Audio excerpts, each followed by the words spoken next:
ರಾಯಚೂರು ಜಿಲ್ಲೆಯ ಮಾನ್ವಿ ತಾಲೂಕಿನ ಪೋತ್ನಾಳ್ ಸೇರಿದಂತೆ ವಿವಿಧ ಗ್ರಾಮಗಳಲ್ಲಿ ಜಿಲ್ಲಾ ಉಸ್ತುವಾರಿ ಸಚಿವ ಅಜಯ್ ಸಿಂಗ್ ಅವರು ರೈತರ ಕಷ್ಟ ನಷ್ಟಗಳನ್ನು ನೇರವಾಗಿ ಆಲಿಸಿ ಬೆಳೆ ಸಮೀಕ್ಷೆ ನಡೆಸಿದ್ದಾರೆ.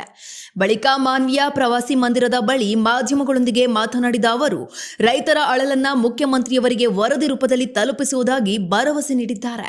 ಈ ವೇಳೆ ಸಾಲ ಮನ್ನಾ ಕುರಿತು ಮಾಧ್ಯಮದವರು ಕೇಳಿದ ಪ್ರಶ್ನೆಗೆ ಪ್ರತಿಕ್ರಿಯಿಸಿದ ಅವರು ಈ ಬಗ್ಗೆ ಸರ್ಕಾರವೇ ಅಂತಿಮ ತೀರ್ಮಾನ ಕೈಗೊಳ್ಳಲಿದೆ ಎಂದಿದ್ದು ಮಾನ್ವಿಯ 108 ಸಮಸ್ಯೆಗಳ ಬಗ್ಗೆಯೂ ಜಿಲ್ಲಾ ಉಸ್ತುವಾರಿಯಾಗಿ ಖುದ್ದು ಪರಿಶೀಲನೆ ನಡೆಸುವುದಾಗಿ ತಿಳಿಸಿದ್ದಾರೆ.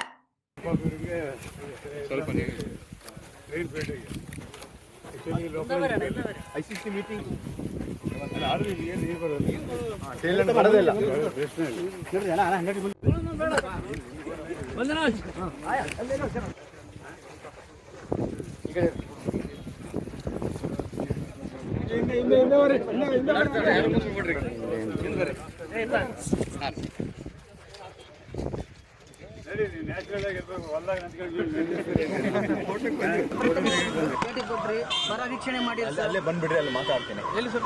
ಇವಾಗ ನಾವು ರಾಯಚೂರು ಹೋಗ್ತಾ ಇದ್ದೀವಿ. ಅಲ್ಲ ಸರ್, ಏನಂತಂದ್ರೆ ತಾವು ಇಲ್ಲಿ ರೈತರು ಕಷ್ಟ ಬೀಳ್ತಾ ಇದ್ದಾರೆ, ತುಂಬಾ ನೋವಿನಲ್ಲಿದ್ದಾರೆ. ಯಾವ ರೀತಿ ಇದೆ ಸರ್ ಸರ್ಕಾರ ಸಾಲ ಮನ್ನಾ ಮಾಡಷ್ಟು ಹೋರಾಟಗಳಾಗ್ತಾ ಇದೆ? ಹೌದು, ಎಲ್ಲ ಕಡೆ ನಾವು ಹೋಗಿದ್ದೀವಿ. ನಮ್ಮ ಎಲ್ಲ ಮುಖಂಡರು, ಭಾಗದ ಎಲ್ಲ ಮುಖಂಡರು, ಶಾಸಕರು ಎಲ್ಲರೂ ಸೇರಿ ಎಲ್ಲೆಲ್ಲಿ ಏನೇನಾಗಿದೆ ಅಂತ ಎಲ್ಲ ವೀಕ್ಷಣೆಯಲ್ಲೂ ಮಾಡಿದ್ದೀವಿ. ಈ ಒಂದು ಸಂಪೂರ್ಣವಾದ ಒಂದು ವರದಿಯನ್ನು ನಾವು ಮಾನ್ಯ ಮುಖ್ಯಮಂತ್ರಿಯವರಿಗೆ ನಾವು ಕೊಡ್ತೀವಿ. ಮೀಟಿಂಗ್ ಮತ್ತು ಎಲ್ಲ ಏನೇನು ಅವಶ್ಯಕತೆ ಇರ್ತದೆ, ಯಾಕಂದರೆ ರೈತರ ಪರವಾಗಿ ನಮ್ಮ ಸರ್ಕಾರ ಇರೋದು. ರೈತರು ಏನಾಗಬೇಕು ಅಂತ ಎಲ್ಲ ಇಡೀ ಕರ್ನಾಟಕ ರಾಜ್ಯದ ಸರ್ಕಾರನೇ ರೈತರ ಮನೆ ಬಾಗಿಲಕ್ಕೆ ಇರ್ತದೆ.